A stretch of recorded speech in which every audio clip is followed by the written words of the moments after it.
Merci beaucoup, Rémi, d'avoir accepté cette invitation. Et peut-être que dans un premier temps, tu pourrais très simplement te présenter. Merci Antoine. Alors, moi, j'ai fait des études de psychologie à Paris et puis j'ai eu la chance très rapidement après le DESS, comme on disait à l'époque, de travailler dans une unité douleur immédiatement après, déjà mon stage. Et puis pendant 10 ans, j'ai travaillé dans le service du professeur Hannequin, à l'hôpital Armand Trousseau, dans une unité douleur spécialisée dans la migraine, mais pas seulement. Donc un service de pédiatrie qui était très bien doté. Donc c'était une grande expérience pour moi. Bien doté, je veux dire qu'il y avait une équipe très large de somaticiens, évidemment, hein, des neurologues, on avait pédopsychiatres, médecins, mais aussi de psychologues, parce on a été jusqu'à 2 temps plein et demi, ce qui est assez énorme, hein, dans un service non de somatique, quoi. Et j'ai travaillé avec des collègues psychologues, Isabelle Célestin, Céline Salvador et Florence Tracter, par exemple. Et voilà, une grande expérience, une possibilité d'échange extrêmement intéressante, une clinique dans laquelle on a la possibilité d'échanger qui m'a vraiment plu. Et puis, après, moi, je suis parti à Brest et j'ai travaillé un peu avec un pédiatre qui s'appelle euh, Philippe Lemoine, voilà. Parce que j'avais été entre-temps nommé maître de conférence à la faculté de médecine à Brest, où j'ai continué à travailler sur la douleur, mais petit à petit, moi, je me suis éloigné de la douleur, je me suis intéressé à une formation en histoire aussi, puis je me suis orienté vers l'histoire de la psychologie, donc j'ai changé un petit peu de branche, et aujourd'hui, maintenant, je suis à Lausanne, et mes activités, même si j'ai gardé quelques travaux sur la question de la douleur chronique de l'enfant avec certains collègues. Je suis quand même maintenant orienté vraiment dans la question de l'histoire des psychothérapies, l'histoire de la psychologie ou l'histoire des professions soignantes ou des femmes médecins, par exemple. En ce moment, donc, des sujets qui sont un peu différents que ceux de la douleur initialement. Il y avait effectivement dans cette émulsion que tu décrivais sur Trousseau, il y avait probablement deux choses qui étaient mêlées.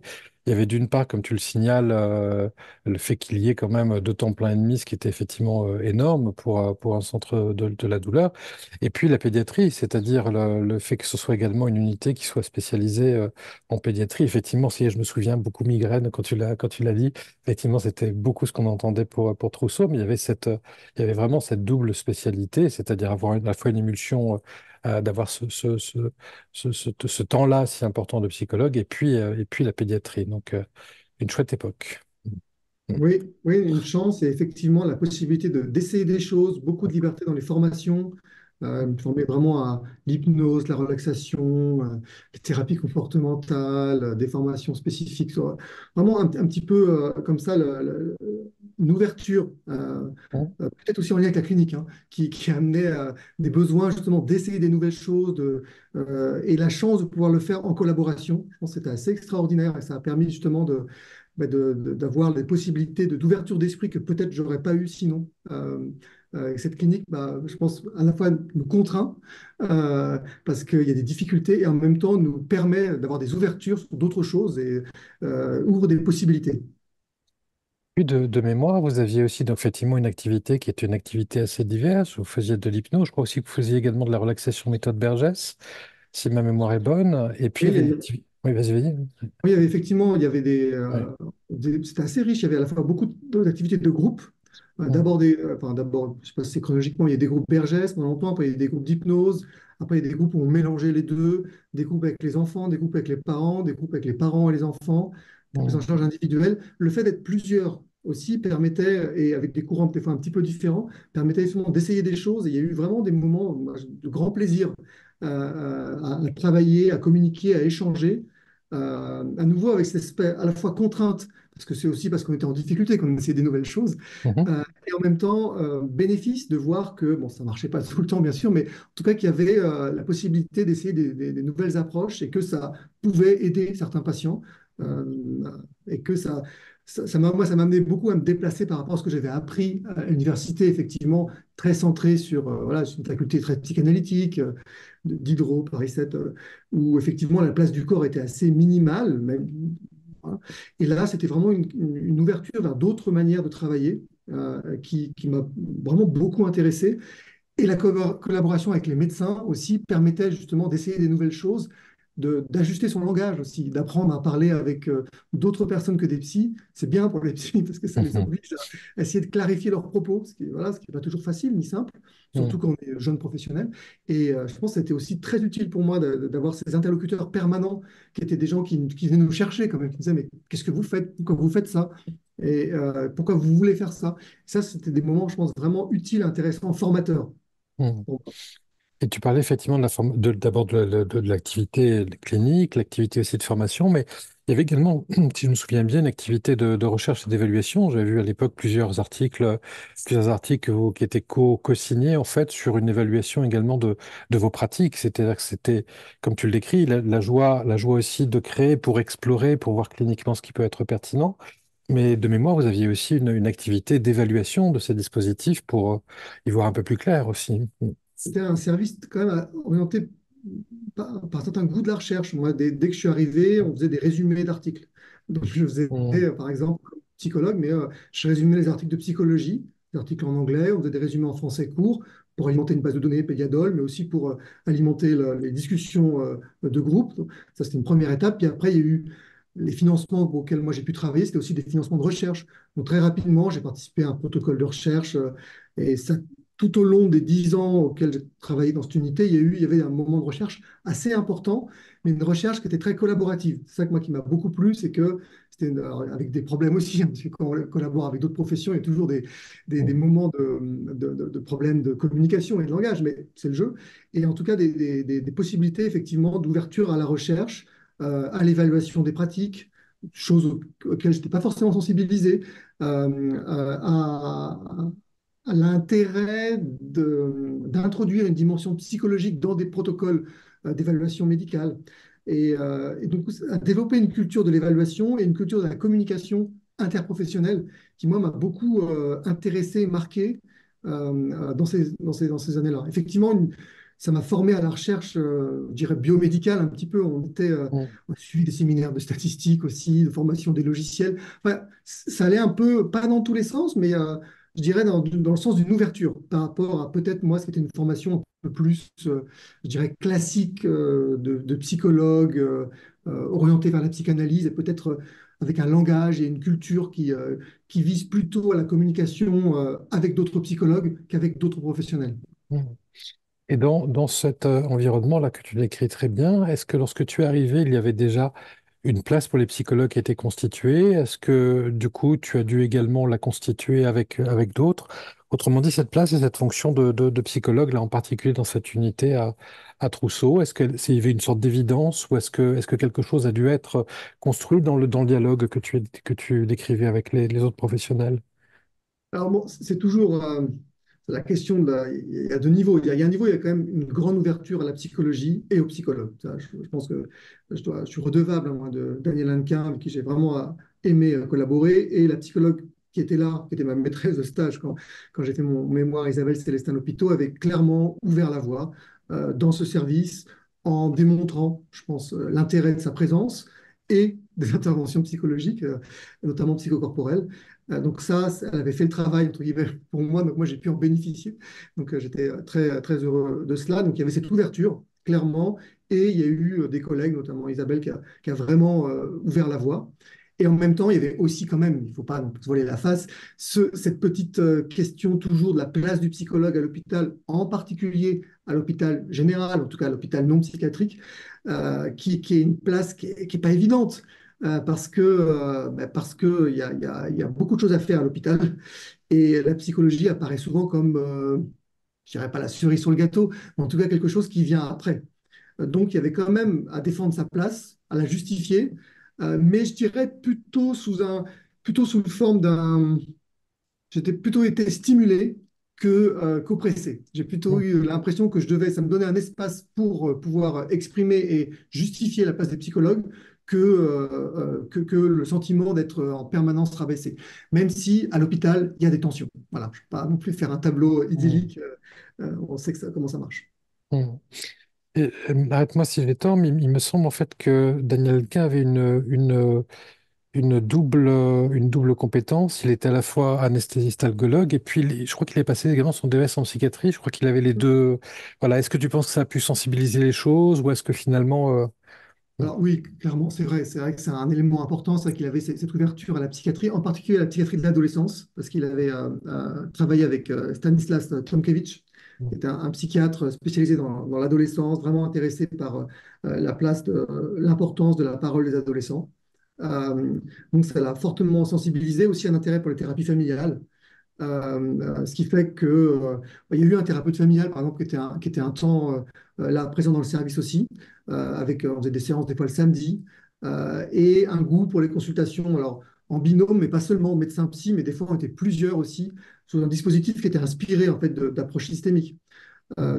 alors pas pour tous les cas, hein, pour des Mm. situations dans lesquelles c'était compliqué, dans lesquelles il fallait faire circuler la parole, dans lesquelles il fallait avoir voilà, des fois des relais, parce que c'était des situations très tendues, hein, qui n'étaient pas du tout le quotidien, mais qui, quand on voit beaucoup de gens, bah, effectivement, ceux qui finissent en général, enfin, ceux qui finissent, ceux qui sont amenés à consulter dans des unités de douleur pédiatriques, bah, c'est des gens notamment pour qui il y a des difficultés importantes. Et une partie d'entre eux, il y avait des difficultés psychologiques qui étaient importantes et qui étaient nécessaires à, à identifier et à verbaliser, ce qui Mm. prenait parfois du temps. Alors précisément, si on va un petit peu plus dans cette direction, pour toi, tu dirais, concernant la place et la fonction du psychologue en douleur, quelle spécificité tu verrais ou quel intérêt tu verrais si tu devais, je vais utiliser un gros mot, on n'est pas obligé d'aller jusque-là, mais faire la fiche de poste du psychologue. Pour toi, en fait, quelle est cette place, quelle est cette fonction, quelle est son importance? Mm. Ouais, je dirais que pour être, je sais pas, une expression, une place paradoxale, mais moi, l'expression qui me vient quand tu dis ça, c'est l'idée de pièce rapportée. C'est-à-dire qu'il y a quelque chose d'un peu étonnant, en fait, à être psychologue en unité douleur, parce que faut être honnête, bien souvent, on n'est pas attendu. On n'est pas attendu par le patient ou la patiente qui vient et qui vient parce qu'il a mal qu'elle a mal dans le corps. Donc, elle vient surtout pour qu'on vienne reconnaître une plainte qui a souvent été une plainte non reconnue et psychologisée, mais au sens, je dirais, d'une forme de dévalorisation pendant longtemps. Et du coup, le psychologue ou la psychologue, pas forcément bien vu dans cet aspect-là, pas toujours, mais en tout cas, il y a ça. Et puis même chez le médecin, c'est vrai que bon, le médecin est spécialiste du corps, a priori, il est algologue, s'il travaille dans ces unités-là, il connaît bien son travail. Et finalement, le psychologue n'est pas du tout un spécialiste de cela. Donc du coup, il y a cette place un petit peu particulière et le psychologue doit faire sa place, clairement, et il doit justifier sa position et ça va pas de soi. Et c'est pour ça, moi, en y réfléchissant, je suis vraiment, je me dis c'est un dispositif extrêmement intéressant que les consultations douleur, des consultations donc pluridisciplinaires, dans lequel, en fait, le psychologue, là, d'emblée, et alors pas forcément à toutes les consultations, mais dans lequel il est présent.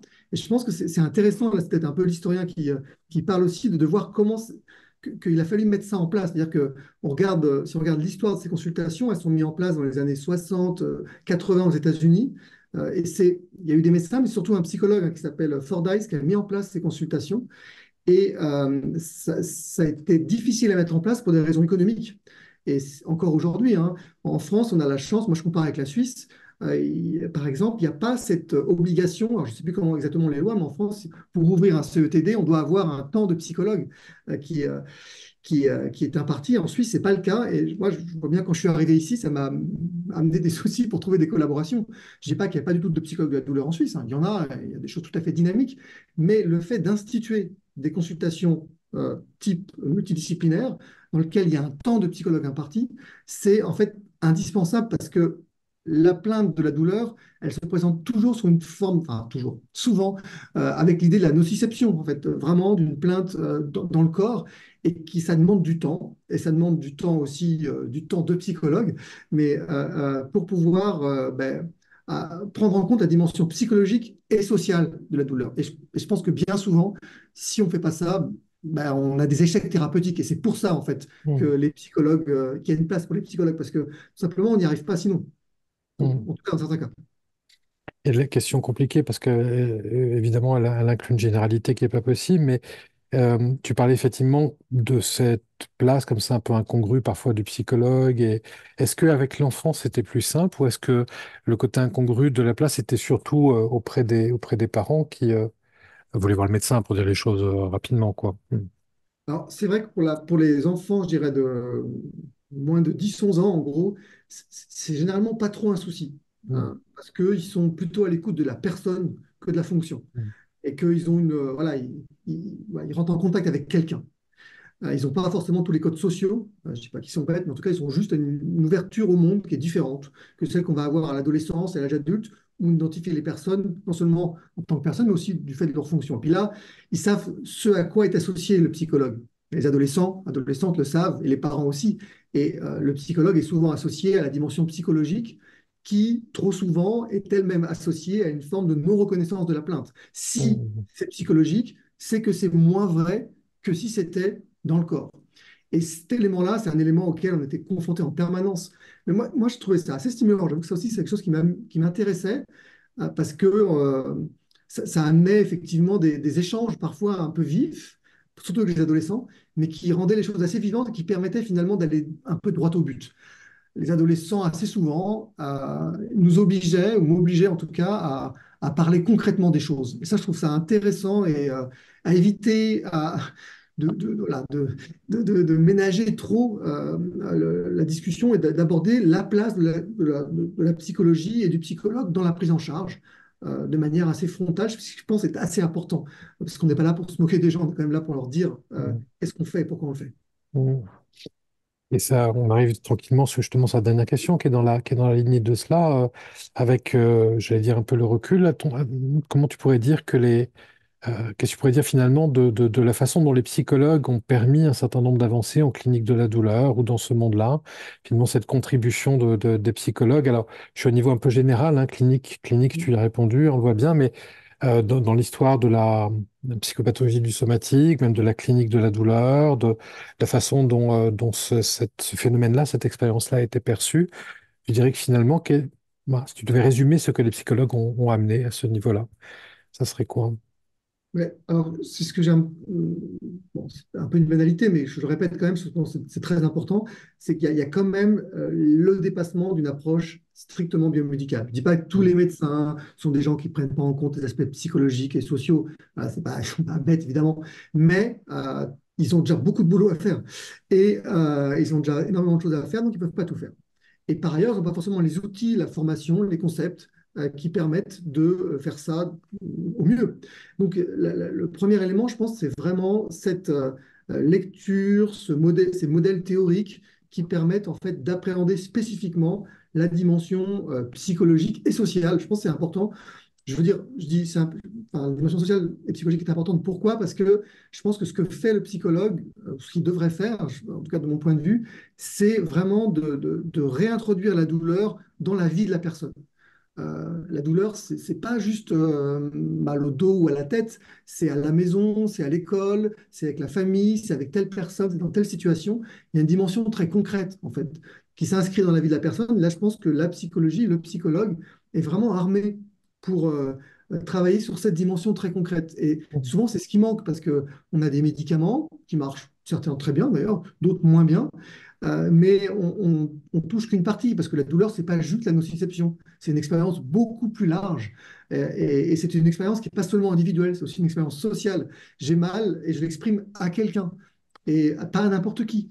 Et selon la personne, je ne l'exprime pas de la même manière. Donc toute cette dimension-là, dimension euh, psychosociologique de la douleur, je pense que le psychologue, il permet de faciliter sa prise en compte, son introduction, avec des outils qui vont au-delà que juste poser deux, trois questions pour s'assurer que la qualité de vie est OK. Mais on peut explorer les choses de manière beaucoup plus large. Et c'est pas juste pour faire l'éloge de la complexité. Alors oui, ah oui, la douleur, c'est compliqué. C'est pas juste ça, c'est que en explorant de manière plus large, ben, on identifie des leviers thérapeutiques.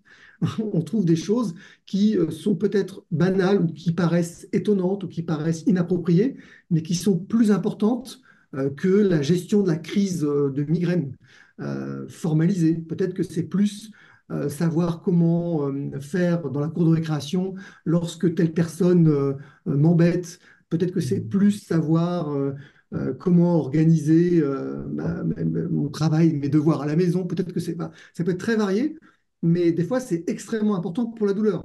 Et c'est pourtant de la vie de la personne. Et je pense que ce que peut apporter le psychologue, c'est ça. Bah, écoute, Rémi, merci beaucoup pour ta participation et puis très belle continuation à toi. Merci à toi. Bonjour Nathalie, merci de t'être rendue disponible pour cet échange. Peut-être dans un premier temps, la question va être très simple, simplement de te présenter un peu ton parcours en lien avec la douleur. D'accord, merci. Bonjour et merci de m'avoir invité à cette interview. Donc, je suis Nathalie Bast, je suis psychologue et clinicienne. J'ai fait le master de psychopathologie et psychologie clinique et le doctorat à l'Université Lyon 2. Ma base théorique est donc la psychanalyse, mais pas seulement, puisque je suis également formée à la sophrologie, à l'hypnose ericksonienne. Et en fait, ces trois bases-là me sont très utiles dans mes consultations, et tout particulièrement clinique de la douleur. Donc, je fais des consultations psychologiques, de psychothérapie, euh, basées sur la parole, ou avec la sophrologie, ou avec l'hypnose. Je suis également enseignante à l'université Jean Monnet. Je suis responsable de deux DU, le DU synthèse et techniques de relaxation et sophrologie, le DU hypnose médicale et clinique.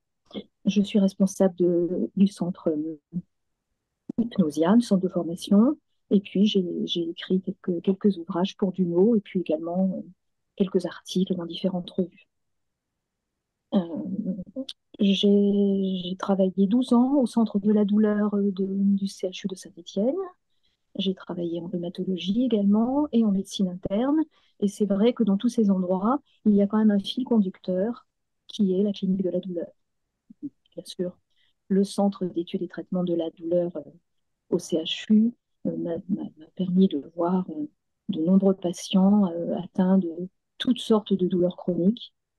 J'ai pu également voir des patients de différents âges parce qu'à l'époque, nous pouvions avoir en consultation des enfants mineurs, hein, des enfants, des adolescents. Depuis, il y a eu un centre spécifique enfants-adolescents. Ce qui fait que j'ai vraiment j'ai eu une expérience pendant 12 ans très très large de ces cliniques de la douleur. Euh, je, Au centre de la douleur, comme en rhumatologie, comme en médecine interne, je voyais des patients en séance individuelle ou en séance groupale, des séances par exemple de photolangage, des séances de sophrologie en individuel et en groupe, des séances d'hypnose en individuel et en groupe, des consultations psychologiques pour travailler tel ou tel problème spécifique à chaque patient. Voilà un petit peu mon parcours sur le CHU Saint-Étienne. Mm. De par le centre de la douleur particulièrement, été amenée à aller dans d'autres services, dans des services soit qui n'avaient pas de psychologue, soit parce que le psychologue était absent et il y avait une demande. Je pense en cancérologie, en chirurgie pédiatrique, en pédiatrie, en neurologie. On était très liés au centre, au service de neurologie. Mais voilà, un petit peu toute une série de services où j'ai eu à aller, en dermatologie également. Voilà, des services où j'allais régulièrement pour voir des patients hospitalisés, en fait, dans ces services-là, qui demandaient la présence d'un psychologue euh, pour des questions de souffrance psychique liées à la souffrance somatique. Mais je peux dire sur ce parcours de consultation et vraiment de clinique, du travail du clinicien. On voit donc effectivement une expérience qui est très installée et puis on voit également comment, tu l'as rappelé, la clinique de la douleur permet aussi une activité transversale. Ce n'est pas que le CLTD, c'est aussi évidemment dans d'autres lieux. Précisément avec l'expérience qui est la tienne, tu pourrais finalement, comment est-ce que tu pourrais synthétiser un petit peu l'apport du psychologue en clinique de la douleur, finalement, dans le cadre des patients, des équipes, qu'est-ce qui pour toi est vraiment important ou spécifique dans ce travail du psychologue? Je pense que tu viens de le dire, c'est par rapport à l'équipe et par rapport aux patients, les deux. D'abord parce que nous avons besoin aujourd'hui, je pense, hein, dans les souffrances contemporaines, d'équipe pluridisciplinaire. On ne peut pas aujourd'hui s'en sortir seul, si on peut dire. Un praticien ne peut pas être tout seul avec un patient.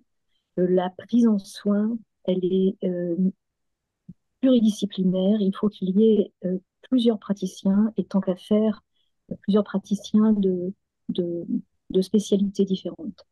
Euh, Souvent, en clinique de la douleur, un patient qui commence à avoir des douleurs chroniques, ça s'installe, ça ne passe pas, il va avoir déjà tout un parcours. Il va aller voir son médecin traitant, il va voir différents médecins spécialistes, euh, tourner un petit peu vers l'organe ou l'endroit douloureux.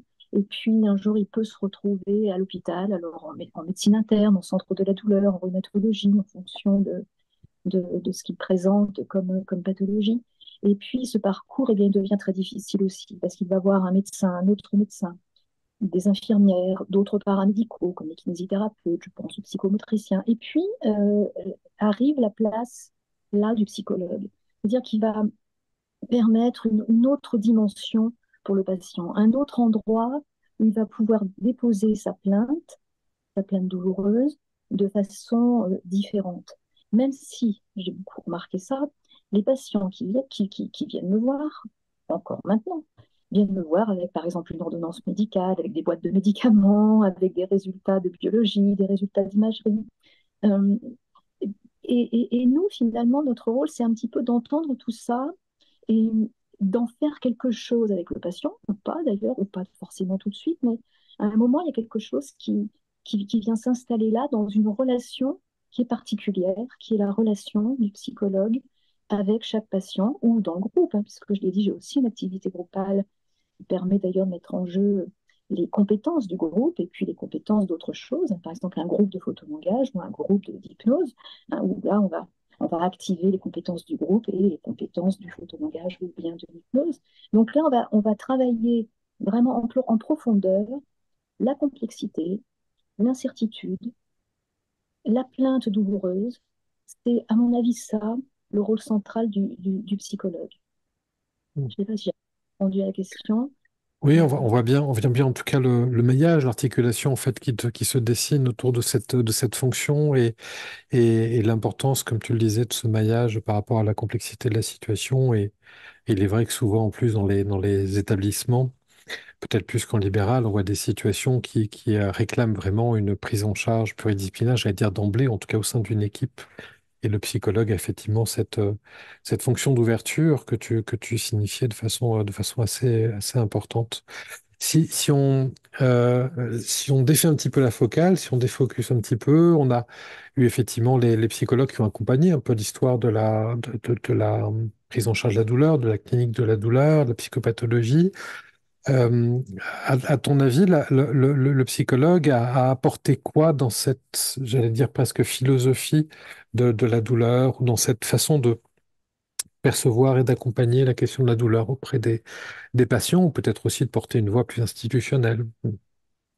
il y a les deux. Il y a la voie institutionnelle dans, dans ce qu'on va reprendre en staff, ce qu'on appelle les staffs cliniques, par exemple, où nous avons à Saint-Étienne un staff qui s'appelle carrément un staff psychosomatique. Ça amène cette question de la psychosomatique et le regard du psychologue est absolument indispensable là. Par exemple, dans notre staff psychosomatique, nous présentons des cas cliniques dans lesquels nous pouvons être en difficulté ou pour lesquels nous avons quelque chose à dire. Et il y a souvent un soignant et un psychologue qui présentent le cas.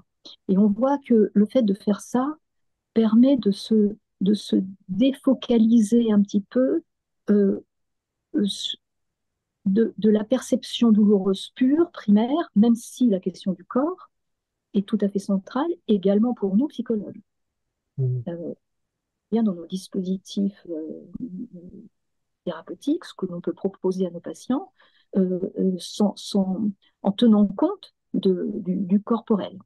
Et c'est pourquoi j'amène cette expression psychocorporelle ou psychosomatique, c'est-à-dire que nous, psychologues, nous amenons ça là où nous pourrions pas, nous ne pourrions pas prendre en soin seul un patient, pas plus qu'un médecin ou une infirmière pourrait le faire ou un kinésithérapeute pourrait le faire. C'est-à-dire qu'il y a vraiment besoin il y a besoin de l'articulation, cette articulation psychosomatique dans une pensée moniste. Hein.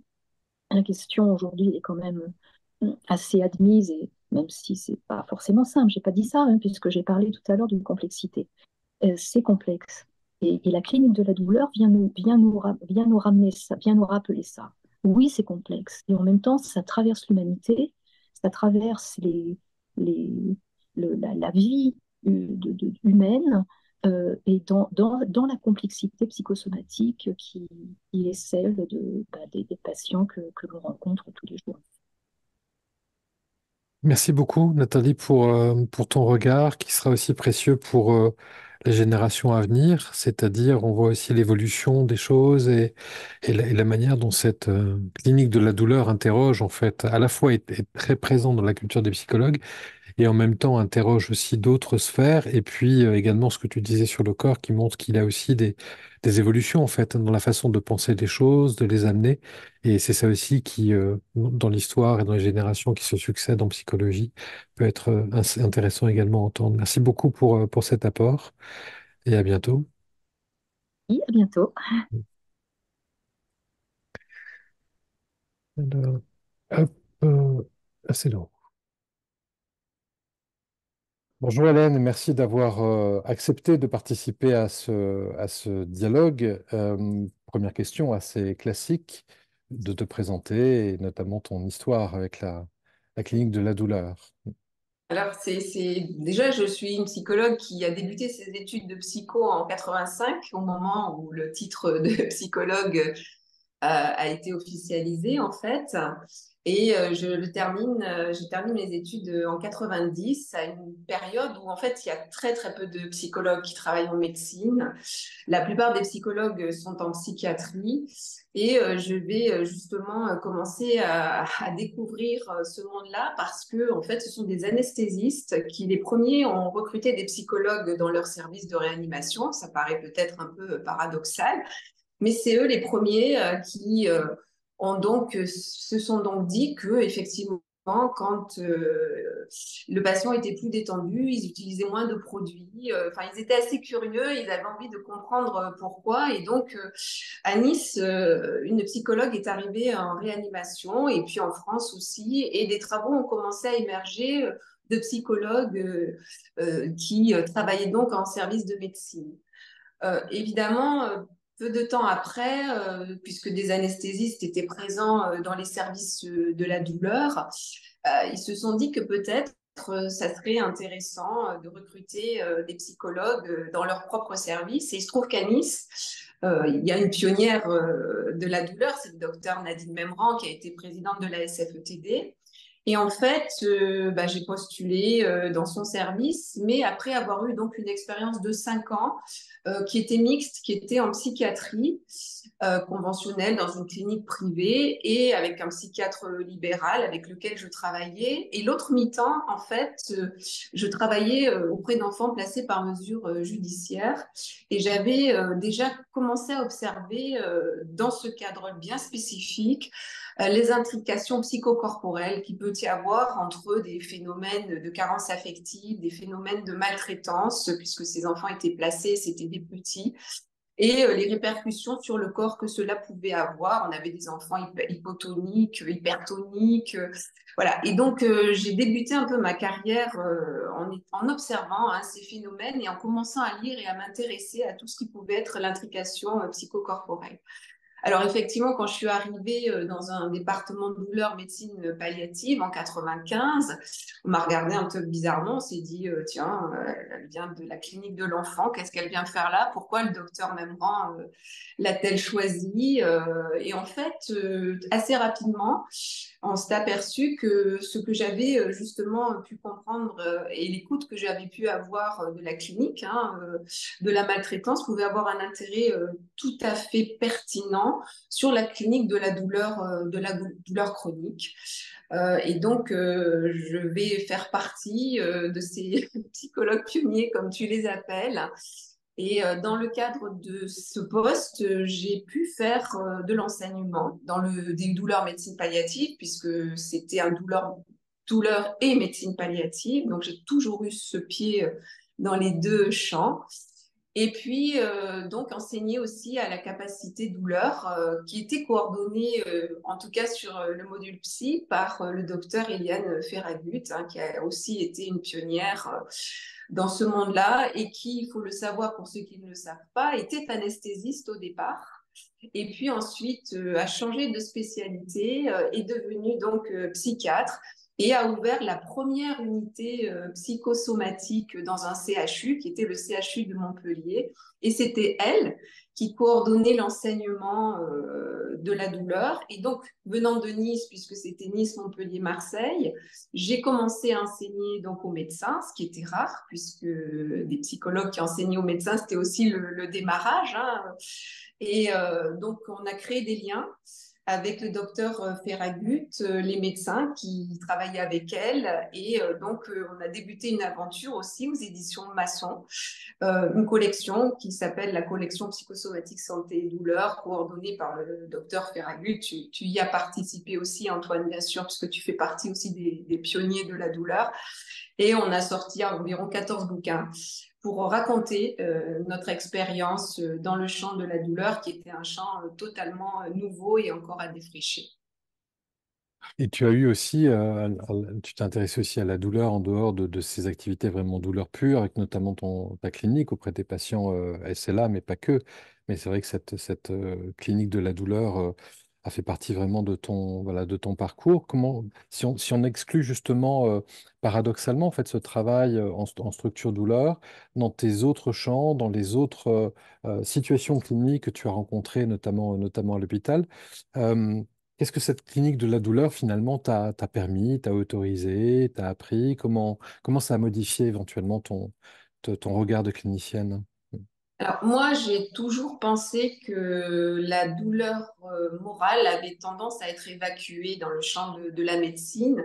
Et donc, tout mon propos, partout où j'ai travaillé, ça a été de faire vivre cette entité qui était la souffrance, pour pas qu'on l'oublie et pour qu'on ait une manière de la prendre en charge qui tienne compte un peu justement de ce que nous avions compris de ces intrications psychocorporelles. Et ce champ-là, par exemple, tu le sais, j'avais créé au CHU de Nice, dans le CLUD, une commission douleur morale, hein, puisque je voyais qu'à chaque fois, il y avait une tendance à évacuer le champ de la souffrance, et je m'étais dit qu'en créant une commission douleur morale, on ne pouvait plus oublier.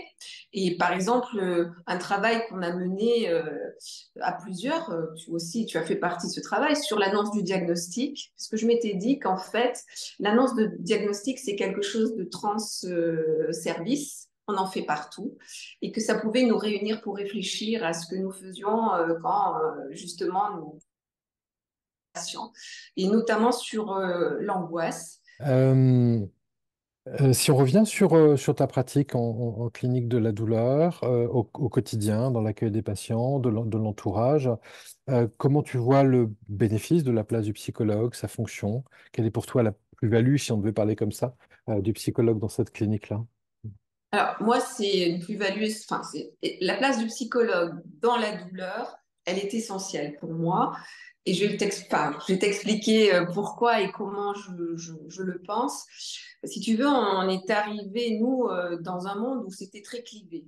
C'était où on avait un problème organique, où c'était psychiatrique. Et en fait, le malade vivait ce clivage, ce rejet, cette forme de rejet. Je pense que quand les psychologues sont arrivés dans le monde de la douleur, n'étant pas médecins, n'ayant aucune compétence organique, et je revendique de n'avoir aucune compétence justement dans le champ somatique, le patient s'est senti sécurisé par cette présence du psychologue, puisqu'il savait que nous ne pouvions pas travailler sans les médecins. Et donc, il y avait cet espace qui pouvait s'organiser, qui permettait le lien avec le médecin, qui n'était jamais remis en question par la présence du psychologue, et l'ouverture à un espace d'écoute et de parole pour tenter de comprendre pourquoi ça résiste. Pourquoi, alors que j'ai un médecin qui m'écoute, qui me prend en charge, qui met en place les bons traitements, enfin, en tout cas ceux qui sont recommandés, pourquoi ma douleur continue de s'inviter dans ma vie et de désorganiser un peu mon quotidien. Et donc, le psychologue pouvait, dans ce cadre-là, commencer à travailler avec le patient sur ces autres dimensions, qui sont les dimensions psychologiques, sans mettre en danger le patient et le lien avec son médecin. Et je pense que la complémentarité, en tout cas en somatique, médecin-psychologue, est essentielle et que c'est vraiment un duo qui fonctionne parfaitement bien. Et d'ailleurs, je suis toujours en médecine, je suis jamais retournée en psychiatrie. J'ai travaillé dans un centre donc de référence pour les maladies neuromusculaires et la SLA avec un neurologue. J'ai eu des liens absolument enrichissant avec lui et je pense que il a aussi appris des choses à mon contact et aujourd'hui en médecine physique et réadaptation on travaille en parfaite harmonie donc vraiment le psychologue il a sa place en médecine Mm. et grâce je pense au psychologue de la douleur on a pu sensibiliser les médecins à tous ces aspects de la souffrance psychologique et de la dimension psychique et des implications psychocorporelles sans mettre en danger le patient. Mm. Merci pour ces explicitation. Et si on défocalise un petit peu les choses, si on va voir un petit peu sur finalement la trajectoire de l'histoire de la prise en charge de la douleur, de l'histoire des idées aussi dans cet accompagnement, quel a été là aussi pour toi l'apport des psychologues? Qu'est-ce qu'ils ont amené dans la corbeille et qui fait que la prise en charge de la douleur, même parfois implicitement, finalement contient quelque chose d'important, tu le disais, pour les patients, mais aussi dans la façon de faire. La plus-value, en fait, ça serait quoi? Ah, la plus-value pour moi, c'est, je vais le dire simplement, c'est d'avoir dit au médecin, ce n'est pas grave pour vous ce qui se joue là dans la douleur Mm. chronique. Vous ne trouvez rien qui puisse justifier d'être vraiment très inquiet. Mais nous, psychologues, quand on explore les facteurs psychiques qui sont sous-jacents à cette résistance de prise en charge, on trouve des choses plutôt graves, comme des maltraitances gravissimes dans l'enfance, comme des violences sexuelles. Voilà. Et donc, c'est cette espèce de dialogue qu'on a pu établir, ou des dépressions excessivement graves qui ne parviennent pas à s'exprimer sur le mode émotionnel, mais qui passent au niveau corporel.